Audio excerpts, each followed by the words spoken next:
अक्टूबर पापांकुशा एकादशी के खास दिन पर जिन लोगों के घर में बनाई खाई जाती है, ये तीन चीजें उनके घर में पूरे साल होती है। धन दौलत की वर्षा। जी हाँ भक्तों, 3 अक्टूबर 2025 को पड़ने वाली पापांकुशा एकादशी, जो आश्विन में पड़ने वाली आखिरी एकादशी है, ये एकादशी बहुत ही शक्तिशाली और चमत्कारी एकादशी है, क्योंकि ये आश्विन महीने में पड़ी है, दिन चल रहा है, इसलिए इसका महत्व और भी अधिक बढ़ गया है। महिलाएं पापांकुशा एकादशी का व्रत अपनी इच्छा पूर्ति तथा घर में सुख समृद्धि के लिए रखती है। वैसे तो ये व्रत मौन रहकर रखा जाता है, मगर आपको पापांकुशा एकादशी के दिन एक चीज जरूरी खा लेना है। इससे आपकी धन दौलत में तो होगी ही होगी, साथ में आपके घर में धन दौलत की वर्षा होगी। इसीलिए भक्तों, आप अपने फायदे के लिए इस वीडियो को पूरा ही देखें, आधा अधूरा ना देखें। कई लोग होते हैं जो वीडियो को बीच बीच से देखते हैं, काट काट कर देखते हैं, और फिर ऐसे व्यक्ति को जीवन में कभी सफलता हासिल रहेंगे, जो भी कभी सफलता हासिल रहेंगे, जो भी कभी कभी लोग होते हैं जो भी कभी सफलता हासिल रहेंगे, आपके लिए भी नहीं हो सकती। इसलिए वीडियो को आधा अधूरा छोड़कर ना जाए, आप वीडियो को पूरा ही देखा करें, क्योंकि भक्तों पूरे के पूरे 144 के बाद दुर्लभ संयोग में पढ़ने जा रही हूं है। और पूज्य गुरु जी ने कहा है कि 3 अक्टूबर पापांकुशा एकादशी के दिन भले ही कुछ मत खाना, लेकिन ये एक चीज जरूर खा लेना। भगवान भोलेनाथ जी और माता लक्ष्मी जी के आशीर्वाद से आपके घर में इतना पैसा आएगा कि संभाल नहीं पाओगे।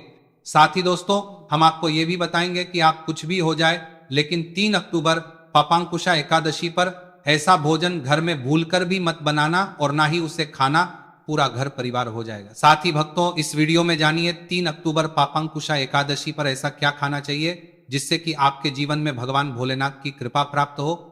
साथ ही दोस्तों, इस वीडियो में हम आपको यह भी बताएंगे कि 3 अक्टूबर पापांकुशा एकादशी पर भूलकर भी ये 4 काम कभी मत करना, नहीं तो बर्बाद होते देर नहीं लगेगी। साथ ही भक्तों, पापांकुशा एकादशी पर आपको ये 7 काम कभी नहीं करने चाहिए, जो भी पापांकुशा एकादशी पर भूलकर भी चाहिए, अपने बर्बाद होते माताएं बहनें पापांकुशा एकादशी के दिन इन 7 कामों को करती है तो उसकी जिंदगी बर्बाद हो जाती है, उसके घर में कंगाली छा जाती है, और जिस घर में भी ये 7 कार्य होते हैं, माता लक्ष्मी ऐसे घर से हमेशा के लिए चली जाती है। भक्तों, साथ में हम आपको यह भी बताएंगे कि 3 अक्टूबर एकादशी के दिन अगर आप इन चीजों का दान कर देते हो तो आपके घर में कभी धन की कमी नहीं होगी, हमेशा ही रुपया पैसा आपके घर में आएगा। दोस्तों, हम आपको ऐसी ज्ञानवर्धक जानकारी बताने का आपसे कोई पैसा नहीं लेते, बिल्कुल फ्री में जानकारी दिलोगी, आपको कर्माने का आपके घर में कमी नहीं होगी, आपको घर में कर्मा उपलब्ध कराते हैं। इसीलिए आप वीडियो को पूरा ही देखें, आधा अधूरा न देखें। कई लोग होते हैं जो वीडियो को काट काट कर देखते हैं, बीच बीच से देखते हैं,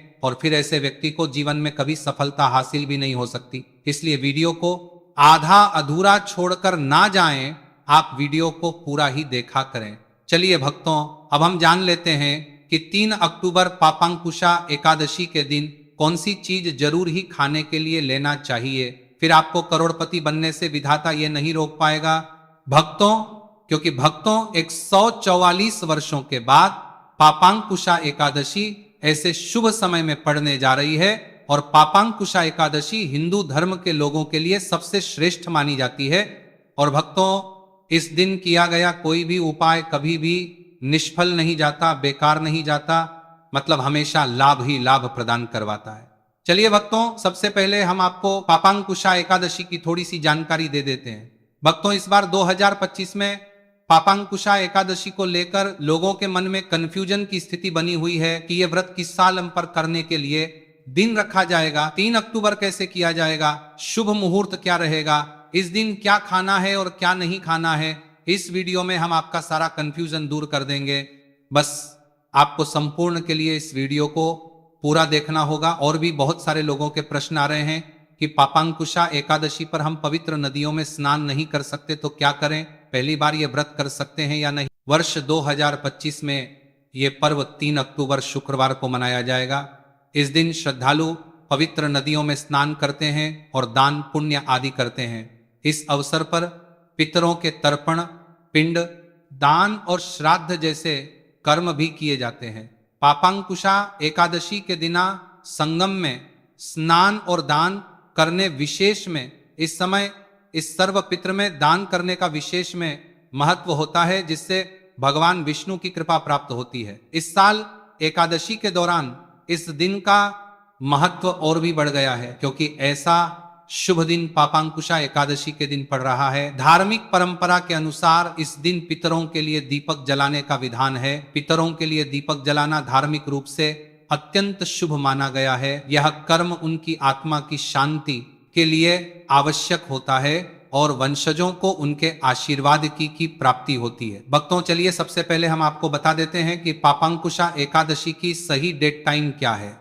फिर हम आपको बारी बारी से सभी जानकारी बताते हुए चलेंगे और यह भी बताएंगे कि वह कौन सी चीज है जो हमें पापांकुशा एकादशी के दिन जरूर ही खा लेनी चाहिए। और भक्तों, साथ में हम आपको बताएंगे कि पापांकुशा एकादशी एक चीज भूलकर भी नहीं खानी चाहिए। आपको कंचार के साथ में क्या करें, आपको बड़ी बारी से आज के साथ में के साथ 30 दूरी के साथ अगर आप ये चीज पापांकुशा एकादशी के दिन भूलकर भी खा लेते हो तो आपके घर में मृत्यु भी हो सकती है। तो ऐसा गलत काम भूलकर भी मत करना और अनर्थ होने से पहले वीडियो को आप पूरा जरूर देख कर जाना। बहुत ही खास और ज्ञानवर्धक वीडियो है। तो चलिए भक्तों, जानते हैं पापांकुशा एकादशी की सही डेट टाइम और शुभ मुहूर्त के बारे में। लेकिन दोस्तों, उससे पहले आपसे हाथ एक रिक्वेस्ट करते हैं कि अगर आप इस चैनल पर नए हैं तो चैनल को सब्सक्राइब करके वीडियो को एक लाइक जरूर करें। साथ ही आप अपनी राशि को कमेंट बॉक्स में जरूर डाल दें, क्योंकि हम राशि से जुड़ा भाग्य भी बताते हैं और भाग्य में चल रही परेशानियों को तत्काल दूर करने के लिए आसान से आसान उपाय भी बता दें। भक्तों, चलिए जान लेते हैं कि 2025 में पापांकुशा एकादशी की सही डेट क्या है। चलिए जान लेते हैं। तो सम्मंद्रा नीमंद्रा आचरी भाग्य में कर्मान को तत्काल दूर करने के लिए जान लेते हैं अमित। चलिए जान लेते हैं हिंदू पंचांग के अनुसार साल 2025 की पापांकुशा एकादशी 3 अक्टूबर को मनाई जाएगी। वैदिक पंचांग के अनुसार इस साल की पापांकुशा एकादशी तिथि की शुरुआत 2 अक्टूबर 2025 की रात 7:10 पर होगी और इस तिथि का समापन 3 अक्टूबर 2025 को शाम 6:32 पर होगा। ऐसे में उदया तिथि को देखते हुए पापांकुशा एकादशी 3 अक्टूबर शुक्रवार को मनाई जाएगी और पापांकुशा एकादशी का व्रत और पूजा 3 अक्टूबर को ही होगी। पापांकुशा एकादशी के दिन ब्रह्म मुहूर्त में स्नान और दान करना अत्यंत शुभ माना जाता है। इस दिन गंगा, यमुना और सरस्वती नदी के संगम में देवताओं का वास होता है। इसलिए पापांकुशा एकादशी पर इन पवित्र नदियों के जल से स्नान किया जाता है। इस दिन जरूरतमंदों को दान करने से व्यक्ति को शुभ फलों की प्राप्ति होती है। साथ ही भगवान विष्णु की कृपा भी होती है। दोस्तों, वीडियो में आगे की जानकारी बताने से पहले अभी तक कमेंट बॉक्स में जय माता लक्ष्मी नहीं लिखे हैं तो जय माता लक्ष्मी जरूर लिखना। जब आप हमारे कमेंट बॉक्स में जय माता लक्ष्मी लिखते हैं तो हमें काफी अच्छा लगता है और आप हमारी वीडियो को लाइक करते हैं तो हमारा मनोबल बढ़ता है, जिससे कि अच्छी अच्छी जानकारी होती है आप सभी लोगों के लिए लेकर के आते हैं।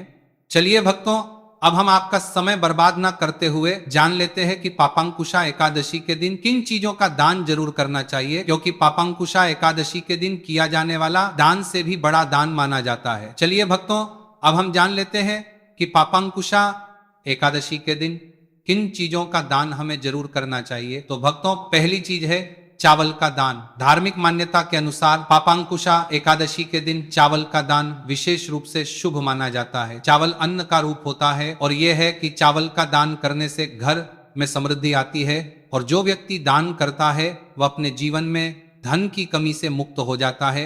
इसके अलावा चावल का दान करने से पुण्य की प्राप्ति होती है और यह पापों का नाश करने में भी सहायक माना जाता है। धार्मिक दृष्टि से चावल का दान एक प्रकार से ईश्वर की सेवा करना है और यह व्यक्ति के जीवन में सकारात्मक बदलाव लाके बाकी मिलाकर के उसका दिखाता है एक दान की तरफ से आरात्मक बदलाव सकता है। चावल का दान विशेष रूप से उन लोगों को करना चाहिए जो अन्न की कमी महसूस करते हैं। भक्तों, दूसरी चीज है सफेद तिल का दान। पापांकुशा एकादशी के दिन सफेद तिल का दान करना एक महत्वपूर्ण धार्मिक कार्य माना जाता है। तिल का दान करना एक बहुत पुरानी परंपरा है और विशेष रूप से यह दिन तिल दान के लिए उपयुक्त माना जाता है। तिल का दान करने से व्यक्ति को भगवान विष्णु की कृपा प्राप्त होती है। ऐसा कहा जाता है कि दर्जीति भगवान विष्णु सफेद तिल से प्रसन्न होते हैं और जो लोग तिल का दान करते हैं उनके जीवन में भगवान की कृपा बनी रहती है। सफेद तिल को दान करने से शारीरिक और मानसिक रूप से भी शांति मिलती है। साथ ही ये पापों के नाश और पुण्य की प्राप्ति में सहायक होता है। तिलके से विशेष रूप से जीवन में सुख, इसके अलावा तिल का दान किसी अन्य व्यक्ति को भी स्वास्थ्य, लाभ और समृद्धि की दिशा में मदद करता है। भक्तों, तीसरी चीज है आंवला का दान। आंवला एक ऐसा फल है जिसे आयुर्वेद में विशेष महत्व दिया जाता है। इसे जीवन का अमृत माना जाता है क्योंकि आंवला स्वास्थ्य के लिए बेहद लाभकारी होता है। पापांकुशा एकादशी दिन आंवला दान करना विशेष रूप से शुभ माना जाता है। इसके बारे में धार्मिक मान्यता है कि अगर किसी को पैसों की तंगी हो या आर्थिक समस्याएं चल रही हो तो आंवला दान करने से इन समस्याओं से मुक्ति मिल सकती है। आंवला दान करने से व्यक्ति के जीवन में भगवान विष्णु की कृपा बरसती है और आर्थिक संकट दूर हो जाते हैं। इसके अलावा आर्थिक मामला स्वास्थ्य के लिए भी बहुत लाभकारी होता है और का सेवन शरीर को ताजगी और ऊर्जा प्रदान करता है। इस दिन आंवला दान करने से पुण्य की प्राप्ति होती है और व्यक्ति को सुखी और समृद्ध जीवन जीने की दिशा में मदद मिलती है। भक्तों, चौथी चीज है सरसों के तेल का दान। पापांकुशा एकादशी के दिन सरसों के तेल का दान भी एक महत्वपूर्ण कार्य माना जाता है। इसे विशेष रूप से पितरों की कृपा प्राप्त करने और क्षण दोष से मुक्ति के लिए किया जाता है। धार्मिक मान्यता के अनुसार सरसों के तेल का दान करने से पितरों की आत्मा को शांति मिलती है और परिवार में सुख समृद्धि का वास होता है। इसके अलावा क्षण दोष के प्रभाव से भी राहत मिलती है। ये माना जाता है कि यदि किसी व्यक्ति के जीवन में शनि का दोष है तो सरसों के तेल का दान करने से शनि की प्रतिकूल प्रभावों से मुक्ति मिलती है और जीवन में सकारात्मक बदलाव आता है। इसके साथ ही सरसों के तेल का दान करने से व्यक्ति सुख, शांति और समृद्धि का वास होता है। सरसों के तेल का दान विशेष रूप से उन लोगों के लिए लाभकारी होता है जिनकी कुंडली में शनि ग्रह का प्रकोप हो। इस दान से शनि के प्रभाव को शांति मिलती है और जीवन में बाधाओं का नाश होता है। धार्मिक दृष्टि से मांसाहार का सेवन न केवल शारीरिक दृष्टि से आपत्तिजनक माना जाता है बल्कि ये आपके आध्यात्मिक उन्नति में भी रुकावट डालता है। मांसाहार से शरीर में तामसिक गुण बढ़ते हैं जो मानसिक शांति और संतुलन को प्रभावित करते हैं। हमारा करते हैं वो सर का सेल वह शास्त्र। ये कहा गया है कि मांसाहार से शरीर और मन में रजस और तामसिक गुण बढ़ते हैं जो भक्ति के मार्ग में बाधा उत्पन्न करते हैं। इसलिए इस दिन मांसाहार, अंडे, मछली, मुर्गा या किसी भी प्रकार के मांस का सेवन नहीं करना चाहिए। आपको इस दिन शुद्ध और सात्विक भोजन करना चाहिए जैसे ताजे फल, दाल, चपाती, खिचड़ी आदि जो आपके शरीर और मन दोनों को शुद्ध रखते हैं। ये व्रत के साथ पूरी तरह से मेल खाता है और भगवान विष्णु की कृपा प्राप्त करने में मदद करता है। भक्तों, अब हम बात करते हैं दूसरी चीज की जो इस दिन वर्जित है। खट्टे पदार्थ, खट्टे भोजन जैसे आम, इमली, दही और खट्टे फल आदि का सेवन इस दिन नहीं करना चाहिए। धार्मिक दृष्टि से खट्टा भोजन तामसिक गुणों को बढ़ाता है जो मानसिक स्थिति पर नकारात्मक प्रभाव डालता है। खट्टे पदार्थों शरीर में नकारात्मक ऊर्जा का संचय होता है जो आपके व्रत के उद्देश्य के खिलाफ होता है। जब आप खट्टे पदार्थों का सेवन करते हैं तो ये आपके मन को चंचल और अशांत बना सकता है जिससे पूजा और भक्ति में विघ्न उत्पन्न हो सकता है। इसके अलावा खट्टा भोजन शरीर के ऊर्जा स्तर को भी असंतुलित कर सकता है, इसलिए इस दिन खट्टे भोजन कर सकता है। इसलिए आपके मन को चंचल, ऊर्जा स्तर को भी असंतुलित सकता है, इसलिए पदार्थों से बचना चाहिए। यदि आपको कुछ ताजगी और स्वाद चाहिए तो आप फल के मीठे फल जैसे केला से या नारियल का सेवन कर सकते हैं। यह फल न केवल स्वादिष्ट होते हैं बल्कि आपके शरीर और मन को भी शांति प्रदान करते हैं। यदि भक्तों, तीसरी और महत्वपूर्ण चीज जिसको इस दिन से दूर रखना चाहिए वह नशे से संबंधित पदार्थ। पापांकुशा एकादशी के दिन शराब, तंबाकू आदि का सेवन करने से बचना। नशे के पदार्थ मानसिक और शारीरिक स्वास्थ्य के लिए हानिकारक होते हैं और व्रत के पवित्र उद्देश्य को भी बिगाड़ सकते हैं। धार्मिक दृष्टि से नशे के पदार्थों से शरीर और मन में अशुद्ध करते रहेगा और बढ़ता परिवार की आदि का सेवन करना चाहिए, आदि का सेवन करने से बचना चाहिए, और बढ़ता परिवर्ती आदि का सेवन करने से बचना आती है, जो आपके और भक्ति की शक्ति को नष्ट कर सकती है। हमारे शास्त्रों में ये स्पष्ट रूप से कहा गया है कि नशे का सेवन करने से भक्ति की शुद्धता और कर दिया है, इसी भक्ति की शुद्धता और कर दिया है। आपके शास्त्रों में निष्कलंक होता प्रभावित होती है, नशे के कारण मानसिक स्थिति विकृत हो सकती है, जिससे आपकी पूजा और व्रत का प्रभाव कम हो जाता है। इसलिए इस दिन किसी भी प्रकार के नशे से बचना चाहिए, ताकि आपकी भक्ति शुद्ध और निष्कलंक रहे। नशे से बचकर आप मन और शरीर को शुद्ध कर सकते हैं और भगवान विष्णु की कृपा प्राप्त कर सकते हैं। अब हम बात करते हैं चौथी चीज जो है शक्कर और मिठाई के सेवन की। इस दिन अत्यधिक मीठा और शक्कर युक्त पदार्थों का सेवन नहीं करना चाहिए। शक्कर का अत्यधिक से सेवन शरीर में रजस और तामसिक गुणों को बढ़ाता है, जो व्रत के उद्देश्य के खिलाफ होता है। या मिठाई खाते हैं तो यह आपकी मानसिक को प्रभावित कर सकता है और वृत्ति को संतुलित रखने में कठिनाई पैदा कर सकता है। हालांकि इस दिन हल्के मीठे फल जैसे केला, सेब और नारियल आदि का सेवन किया जा सकता है, जो शरीर के लिए लाभकारी होते हैं और मानसिक शांति बनाए रखते हैं। लेकिन अत्यधिक शक्कर और मिठाई का सेवन करने से बचना चाहिए, क्योंकि यह व्रत के उद्देश्य से मेल नहीं खाता। मीठे पदार्थों के आपके सामने और संबानी और सभी और व्रत का मीठे पदार्थों के व्रती का सेवन बजाय ताजे फल और हल्का सा भोजन खाकर आप अपनी भक्ति को शुद्ध और स्थिर रख सकते हैं। भक्तों, पांचवा और अंतिम आठवां के बजाय के बाद पर बीच आठ के पांचवा पात्र पर देश से पांचवा के पात्र बत्ती है। बत्ती के महत्वपूर्ण चीज है प्याज और लहसुन का सेवन। पापांकुशा एकादशी के दिन प्याज और लहसुन का सेवन नहीं करना चाहिए। शास्त्रों में इन्हें तामसिक गुणों से भरपूर माना गया है, जो आपके मानसिक संतुलन को प्रभावित कर सकते हैं। प्याज और लहसुन का सेवन करने से व्यक्ति के आहार में असंतुलन आता है और भक्ति में उत्पन्न हो सकता है। प्याज और लहसुन के सेवन से मन अशांत हो सकता है और व्यक्ति की मानसिक स्थिति विकृत हो सकती है। इसीलिए इस दिन इन दोनों का सेवन न करना ही उचित होता है। दोस्तों, आगे की जानकारी बताने से पहले आपसे एक रिक्वेस्ट करते हैं कि अगर आप इस चैनल पर नए हैं तो चैनल को सब्सक्राइब करके वीडियो को एक लाइक जरूर करें। साथ ही आप अपनी राशि को कमेंट बॉक्स में जरूर डाल दें, क्योंकि हम राशि से जुड़ा भाग्य भी बताते हैं और भाग्य में चल रही परेशानियों को तत्काल दूर करने के लिए आसान से आसान उपाय भी बताते हैं। इसीलिए आप अपनी राशि कमेंट बॉक्स में जरूर डाल दें। चलिए भक्तों, अब हम जान लेते हैं कि 3 अक्टूबर पापांकुशा एकादशी के दिन भगवान विष्णु को प्रसन्न करने के लिए तुलसी के पौधे में कौन सी चीज जरूर बांध देना चाहिए। व्यक्ति का भाग्य चमक जाता है। पापांकुशा एकादशी के दिन तुलसी के पौधे की पूजा का विशेष महत्व है। इस दिन पूजा करते समय सबसे पहले व्यक्ति को सुबह स्नान आदि से निवृत्त होकर शुद्ध अवस्था में तुलसी के पौधे के पास जाना। इसके बाद तुलसी के पौधे को गंगा जल से स्नान कराना चाहिए। गंगा जल का छिड़काव करने से तुलसी के पौधे की पवित्रता और भी बढ़ जाती है और वातावरण में एक शुद्धता का संचार होता है। इसके बाद तुलसी के पौधे पर हल्दी, रोली और चंदन लगाना चाहिए। भक्तों, पापांकुशा एकादशी के दिन तुलसी के पौधे पर कलावा या मोली धागा बांधने की परंपरा है। कलावा बांधने से भगवान विष्णु और माता लक्ष्मी की कृपा पर प्राप्त होती। यह परंपरा विशेष रूप से घर के सभी सदस्यों के लिए खुशहाली, अच्छे स्वास्थ्य और समृद्धि की प्राप्ति का संकेत मानी जाती है।